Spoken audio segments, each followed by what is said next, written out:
Hola, ¿qué tal amigos y amigas? Y sí, en efecto me he visto el documental de Rodolfo Sancho sobre el crimen cometido por su hijo Daniel sobre la persona de Edwin Arrieta.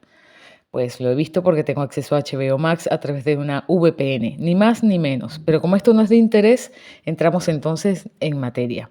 Y lo que sí quería comentar antes de empezar es que en un vídeo anterior dije que nunca en la vida vería algo hecho o en lo cual participase Rodolfo Sancho por puros principios.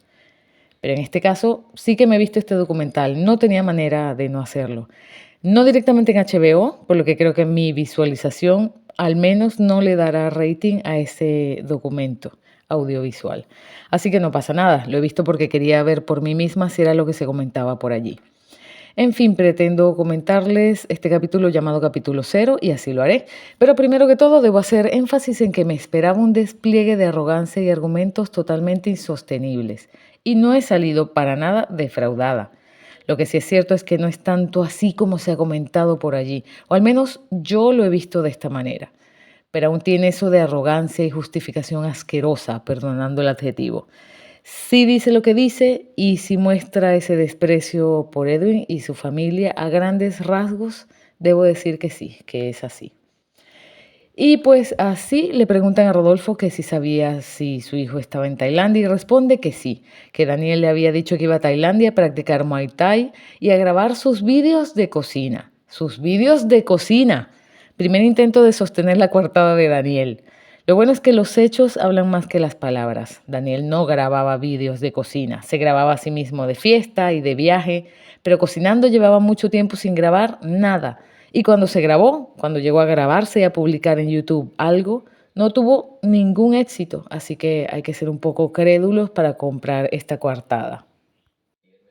Dice también Rodolfo que Daniel no tiene ese currículum de criminal, con lo cual era todo muy extraño. Pero es que este personaje tiene en su haber ya dos condenas, al menos de momento, en firme. Tiene y en ese momento ya tenía antecedentes penales. Claro, nunca por quitarle la vida a nadie, al menos que haya trascendido. Pero sí tenía antecedentes penales por agresión. Tal cual dice que Daniel le cuenta que había tenido una pelea con un tipo del que yo no sabía nada, esto textual. Allí dice que ya sabía lo que tenía que hacer y que el objetivo era claro, un padre luchando por su hijo.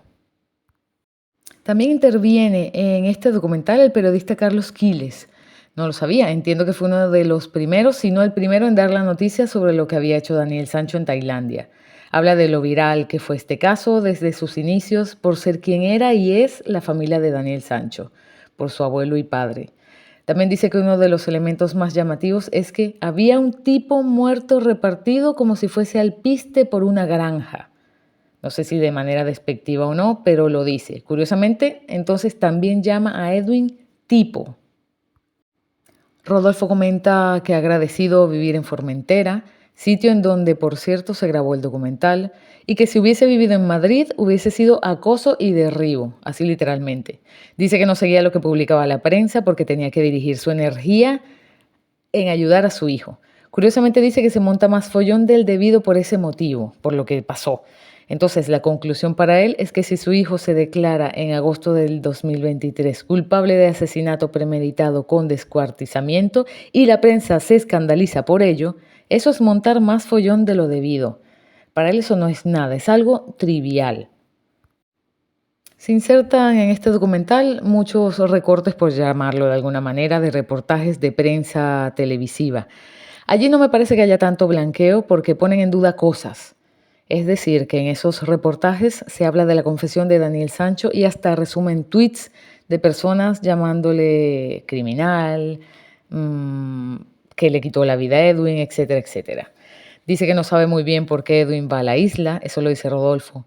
Dice que puede ser que hubiesen quedado allí con la intención de ver algún negocio, tal vez negando la relación que tenían estos dos, que luego sí la admite, pero como ya veremos más adelante. En fin, es bastante improbable que alguien vaya a 16.000 kilómetros de su lugar de residencia a ver un negocio solo un día. Ese y otros argumentos podríamos esgrimir, pero resumiendo, tampoco se sostiene esto.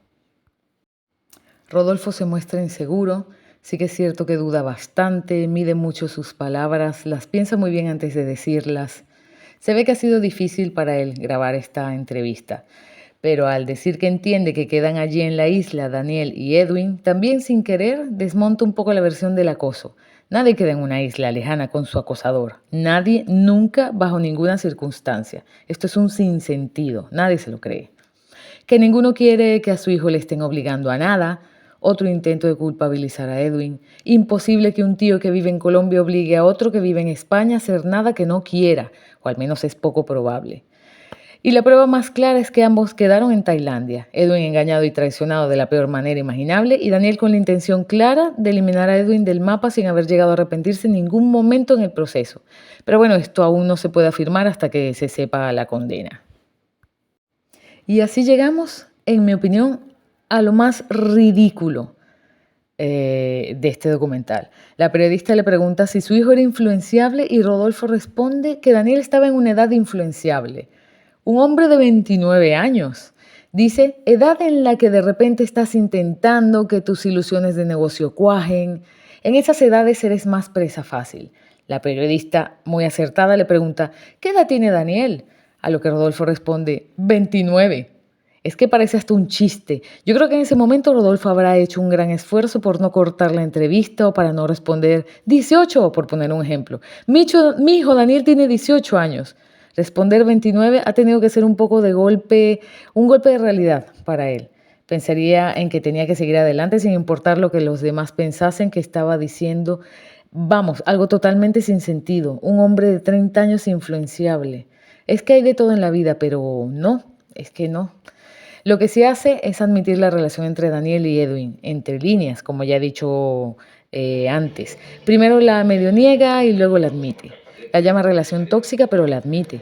Dice su trascendental frase, ¿quién es nadie para juzgar qué te viene y por qué en un mundo en el que estamos, en el que me van a perdonar? Nadie tiene ni idea de qué va esto.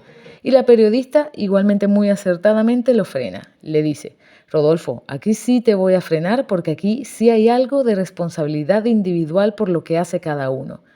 Y Rodolfo dice que se solidariza con la familia de Edwin. No sigue el comentario de la responsabilidad personal. Continúa diciendo que el 7 y algo así le puso un mensaje a Darling, ese mensaje que trascendió en los medios, y dice que claro, en ese momento yo no tenía toda la información. Es decir, según él, si hubiese tenido toda la información que tiene ahora, no le hubiese dicho lo que le dijo a Darling o directamente no le hubiese mandado el mensaje de condolencias, no lo sé, quién sabe. Y en este momento pues aparece una entrevista que incluyen de la cadena RCN de Darling, en la cual habla de su hermano, de quién era y de qué quería, pide justicia también, como es lógico, y me parece muy bien que hayan incluido esta parte. También en el documental aparece Joke, el periodista Carlos Quiles al respecto dice que aparecen bien peinaditos y bien guapos porque están siendo vistos por el mundo entero. Mi impresión es que trata de ridiculizarlos un poco. No me ha gustado nada la infravaloración que ha hecho en esos pocos segundos de la actuación de la policía tailandesa. Y así pues, el documental dura 47 minutos y algo. Se ve muy rápidamente, a pesar de lo lento que es, y pues no resulta tan indignante. Yo antes de verlo, por las opiniones que había escuchado, tenía otra impresión. No es que esté de acuerdo con Rodolfo, ni con el documental, ni mucho menos. Pero sí que veo un poco de equilibrio en este capítulo cero. Y entiendo que lamentablemente Rodolfo vende más que la familia de Edwin. Rodolfo es actor y tuvo un padre muy famoso en su época en España. ¿Se ha lucrado con el crimen cometido por su hijo? Definitivamente sí. Y eso es total y absoluta e irreversiblemente inmoral y repulsivo. Debería ser ilegal que un familiar o directamente un criminal se pudiese lucrar de un crimen. La entrevistadora le pregunta si se cuestiona por lo que ha hecho su hijo y Rodolfo dice que no se cuestiona a sí mismo por lo que ha hecho su hijo. Y dice algo que sí es muy cierto, pero lo deja caer.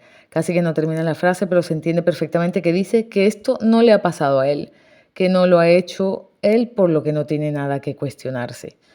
Hasta ahora he dicho que cambié un poco de opinión al ver el documental, pero es que en el minuto 29 se desmadra todo. Y es que esta es la parte más escandalosa del documental, a mi manera de ver. Aparece en efecto el abuelo con el hijo y su nieto bebé dándole el abuelo el biberón al niño. Un vídeo que se puede ver por allí.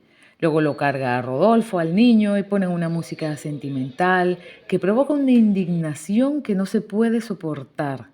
Me parece que antes de hacer esa guarrada de escena debieron pensárselo mejor. Intentan remover los sentimientos del público con un vídeo de un niño chico al cual nunca volveremos a ver como esa persona que aparece allí, con su abuelo fallecido, que muchos españoles ya de cierta edad quisieron y admiraron mucho, y con una musiquita sentimental totalmente asquerosa. De verdad que debieron pensárselo mejor. Claro, está hecho totalmente aposta, pero sí, yo me lo hubiese pensado mejor porque la reputación es algo que trasciende.